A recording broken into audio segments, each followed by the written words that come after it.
श्रीमद् भगवद गीता अध्याय 2 प्रवचन क्रमांक 87 श्लोक क्रमांक 42, 43 और 44। ओम त्र्यंबकं यजामहे सुगंधिं पुष्टिवर्धनम् उर्वारुकमिव बन्धनान् मृत्योर्मुक्षीयमामृतात्।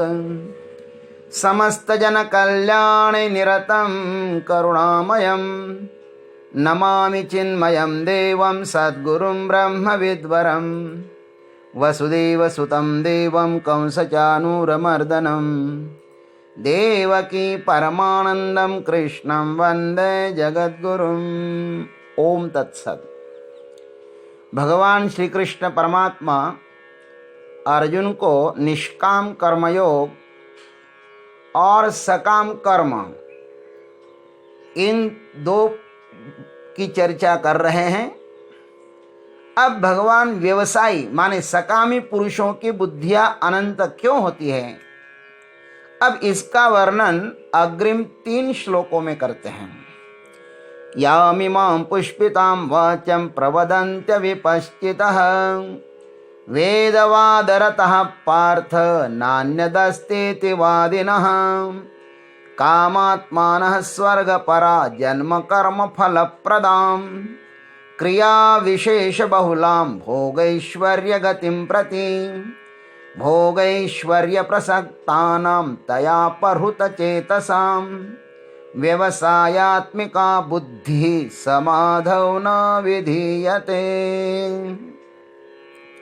ओम तत्सत्। अन्वयार्थ। हे पार्थ, कामात्मानः स्वर्गपरा वेदवादरतः नान्यत् अस्ति इति वादिनः अविपश्चितः याम इमां पुष्पितां वाचं प्रवदन्ति। हे पार्थ, जो पुरुष कामनाओं से भरे हैं, स्वर्ग को ही परम श्रेष्ठ मानने वाले हैं, वेदोक्त सकाम कर्मों में ही प्रीति रखने वाले हैं, एवं भोगों से बढ़कर और कुछ भी नहीं है ऐसा कहने वाले हैं, वे अविवेकी जन इस प्रकार की पुष्पित माने शोभायुक्त वाणी को कहा करते हैं। वो वाणी कैसी है? जन्म कर्म फल प्रदाम भोगैश्वर्य गतिम प्रति क्रिया विशेष बहुलाम, जो कि जन्म मरण रूप फल को देने वाली है तथा भोगैश्वर्य प्राप्ति के लिए बहुत ही क्रियाओं का वर्णन करने वाली है। तया अपहृत चेतसाम, उस पुष्पित वाणी ने जिनका चित्त हरण कर लिया हुआ है, भोग ऐश्वर्य प्रसक्ताम, तथा जो भोग ऐश्वर्य में आसक्ति वाले हैं, तेषां व्यवसायात्मिका बुद्धि समाधौ न विधीयते, उन मनुष्यों के अंतःकरण में परमात्मा के प्रति निश्चयात्मिका बुद्धि नहीं होती। अब आइए इस पर चिंतन करते हैं। इन तीनों श्लोकों का हम सामूहिक माने संक्षिप्त चिंतन करते हैं। अकारण करुणा वरुणालय परमात्मा श्री कृष्ण उन लोगों की अल्प बुद्धि पर बड़े ही जोर से प्रहार करते हैं जो लोग वेदों के मुख्य तात्पर्य को छोड़कर गौण साधनात्मक प्रक्रिया का समाज में बड़े ही सुमधुर वाणी द्वारा प्रचार प्रसार करते हैं। समाज अधिकतर वही भाषा सुगमता से समझता है जो उनके वासनानुकूल होती है। कामनाओं में डूबना प्रायः सबके लिए आसान तरीका होता है, किंतु निष्कामता एक महत् प्रयास मालूम पड़ता है। अल्प बुद्धि वाले अविवेकी लोगों को कामनाओं में डूबना यह कोई आत्मोन्नति का मार्ग नहीं है, बल्कि आत्मपतन का ही मार्ग है। भारतीय मनुष्यों का यह सफल प्रयास रहा है कि उन्होंने निम्न से शिखर तक की यात्रा करने का मार्ग बताया है। हमारे समस्त शास्त्र इसी यात्रा के पथ प्रदर्शक रहे हैं। हिंदू संस्कृति का मूल आधार तो वेद ग्रंथ ही है। उनमें भी समस्त मननशील मनुष्य जाति को अज्ञान ग्रंथियों से मुक्त होने का क्रमशील वर्णन किया है। वेद ग्रंथ मनुष्य जाति का आधार स्तंभ है, अतः उनमें पतित से पतित तथा उत्तम से उत्तम पुरुषों के लिए भी आत्म प्राप्ति माने परमात्मा प्राप्ति का यथाधिकार मार्ग बताया है। समस्त मानव जाति के अंतःकरण को 3 भागों में विभाजित कर तथा उनके लिए 3 सिद्धांतों को दृष्टि में रखकर वेद ग्रंथ के 3 विभाग किए गए हैं। कौन कौन से? कर्मकांड, उपासना कांड तथा ज्ञान कांड। अनिष्टकारक घृणित कर्मों में डूबे हुए कर्मठ जीव को उसमें से निकालने के लिए कर्मकांड बताया है। जिसकी ज्यादा हिंसा में रुचि है उसके लिए कहा पशुनाम यजेता, यज्ञ में ही पशुओं की हत्या करें तो उसे हिंसा का पाप नहीं लगेगा। वेदों का यह विधान हिंसा का विधान न होकर हिंसा से निवृत्त करने के लिए ही है। जो हर दिन पशु की हिंसा करता था वह अब केवल यज्ञ में ही करेगा और यज्ञ कार्य रोज नहीं किया जाता। यह वेदों का निवृत्ति परक ही विधान है। यही वेद आगे विधान करते हैं, मां हिंस्यात् सर्वभूतानि, किसी भी प्राणी की हिंसा न करो। अभिप्राय यही है कि हिंसक व्यक्ति को अहिंसक बनाने का वेदों ने एक सफल प्रयास किया है। हिंसक वृत्ति से अहिंसक बनाने का कर्मकांड मात्र एक उपाय है, साध्य नहीं।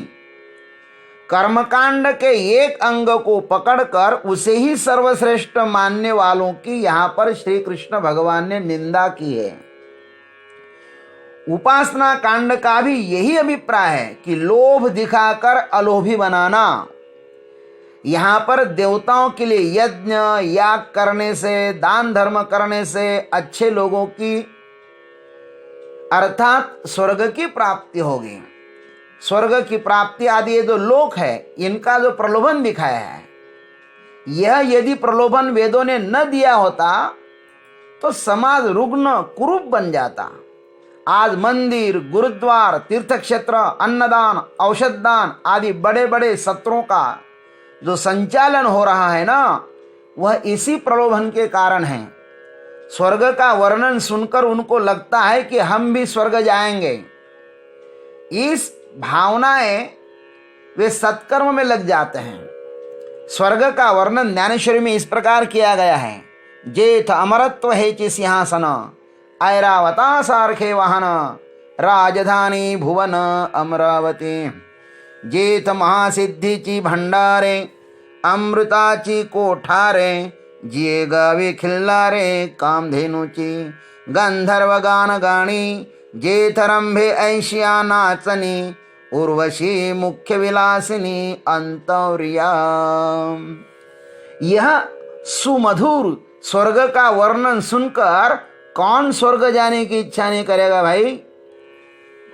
हर किसी कामी व्यक्ति को लगेगा कि मुझको स्वर्ग में जाना चाहिए। वेदों ने जिस 2 उपासनाओं का विधान किया है वह बाहर भी है और ध्यान रखना हमारे भीतर भी है। जो भीतर अंतस्थ स्वर्ग में रहता है उनके लिए बहिरस्थ स्वर्ग भी निश्चित ही है। देवलोक में जाना है तो देवलोगों का जैसा आचरण करो, करुणावान होना, परोपकारी होना, दयावान होना, यह सब देवों का आचरण है। उसे प्राप्त करना होगा, तभी मनुष्य बाहर के स्वर्ग में जा सकता है। स्वर्ग से आने वाले जीवों के लक्षण शास्त्रों में इस प्रकार बताए हैं, स्वर्गस्थितानाम इह जीवलोके चत्वारि चिन्हानि भवन्ति देहे, दान प्रसंगो मधुरा च वाणी, देवार्चनम ब्राह्मणम तर्पणं च। स्वर्ग लोक से आने वाले जीवों के 4 लक्षण होते हैं, दान देना, मधुर बोलना, देव पूजा करना और ब्राह्मणों को संतुष्ट करना। श्रुति ने भी स्वर्ग एवं नरक के विषय में कहा है। श्रुति ने कहा, निरालंब श्रुति ने कहा, सत्संसर्गः स्वर्गः नरक इति च असत्संसार विषयज संसर्गः एव नरकः। सत्पुरुषों का संसर्ग ही स्वर्ग है और असत संसार के विषयों से जन्मा हुआ संसर्ग ही नरक है। नरक के 3 द्वार तो गीता में भी कहे हैं, काम, क्रोध और लोभ। त्रिविधम नरकस्येदं द्वारम नाशनमात्मनः काम क्रोधस्तथा लोभः तस्मादेतत्त्रयं त्यजेत्। और शास्त्रों में ये भी कहा गया है कि नरक के 6 द्वारपाल है, एक नहीं, कितने लोग हैं? 6। कौन कौन से? वह ध्यान रखना। आपके द्वारा तो कोई ये द्वार खुलता नहीं नरक का, इसको भी देख लो।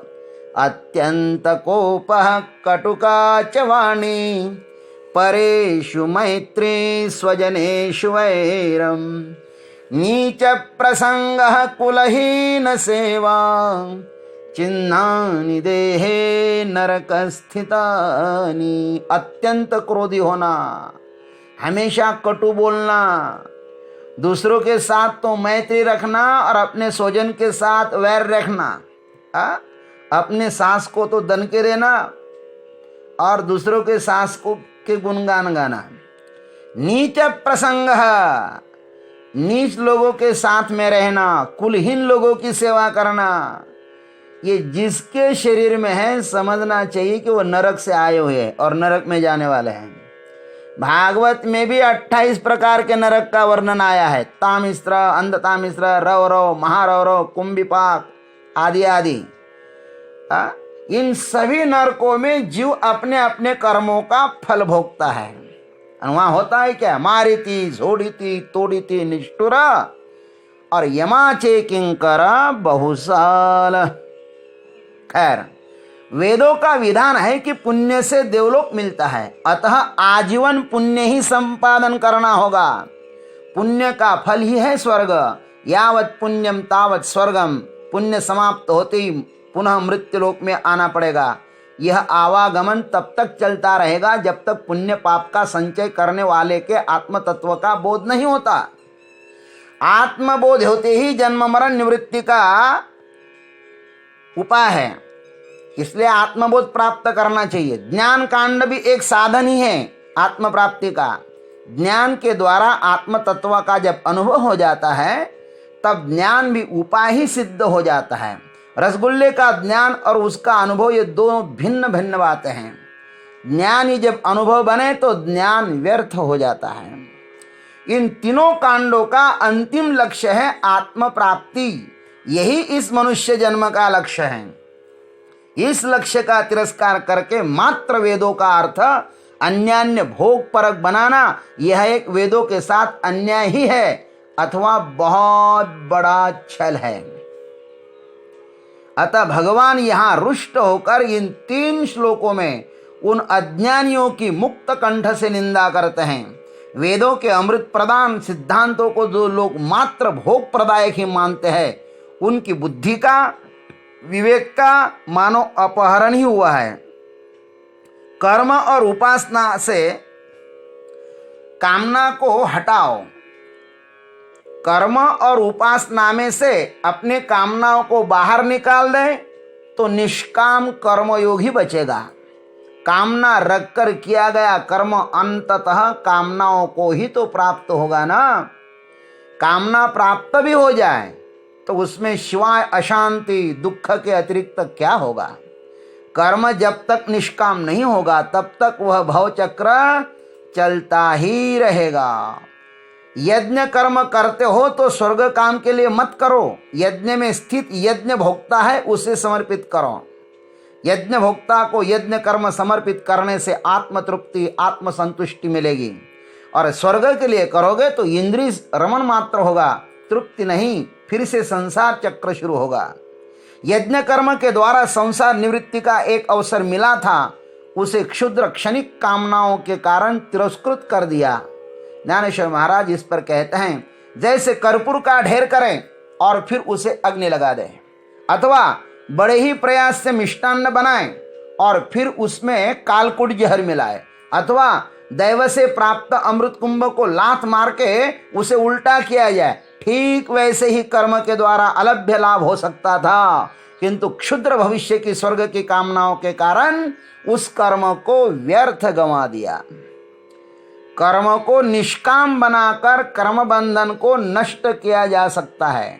कर्म कांड में न जाने कितनी अधिक विधि विधान का ध्यान रखकर कर्म किया जाता है। वह यज्ञ भोक्ता परमात्मा की संतुष्टि के लिए नहीं, अपितु स्वर्ग के भोगों की आकांक्षा से कर्म करता है। कर्म तो महान है, किंतु आकांक्षा मात्र क्षुद्र है। अतः ज्ञानेश्वर महाराज कहते हैं कि जैसे रसोइया उत्तम मधुर रसोई बनाएं और उसे द्रव्य लाभ से बेच दे, ठीक वैसे ही अविवेकी लोग सुंदरतम कर्मों को भी लोभ के कारण व्यर्थ गंवा देते हैं। इसलिए भगवान कहते हैं व्यवसायात्मिका बुद्धि समाधौ न विधीयते। भोग और ऐश्वर्य की इच्छा में जो व्यक्ति आकंठ डूबा हुआ है, भला उसके अंतःकरण में निष्काम कर्मयोग कैसे प्रकट होगा। जो कुछ पाने के लिए कर्म करता है वह निष्कामता व्यर्थ है।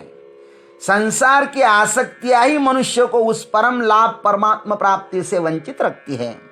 यहाँ का या परलोक का कुछ भी निश्चित न होते हुए भी मनुष्य उसकी प्राप्ति में ही लगा रहता है।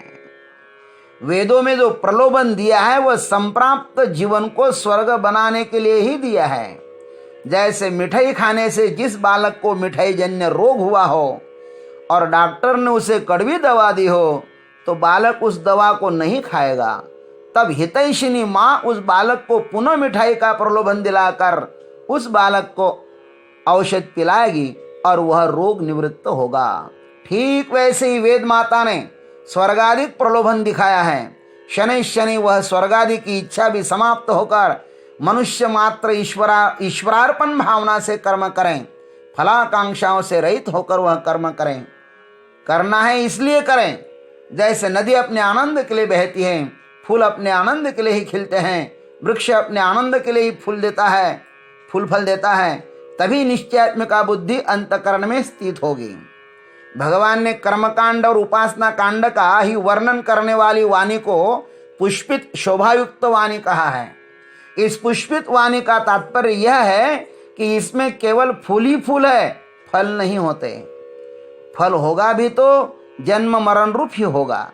उस जन्म मरण के चक्कर में तो पहले से हम पड़े थे। नूतन क्या प्राप्त हुआ? कुछ भी नहीं। कितना ही करो, कितना ही दौड़ो, किंतु पहुंचोगे कहीं भी नहीं। जहां हो वहीं रहोगे। इसलिए सकाम कर्मों को छोड़ दो, निष्काम कर्मयोग करो। जो कुछ आप करते हो वो परमात्मा के श्री चरणों पर समर्पित कर दो। अरे फल तो क्षुद्र है, फल तो मिल ही जाएगा। फल की चिंता मत करो, कर्म करते रहो। यही निष्काम कर्मयोग है। निष्काम कर्मयोग परमात्मा का द्वार खोल देता है। ओम तत्सत। आज इतना ही। जय गुरुदेव, जय जगदीश्वर, जय जय महाकाल।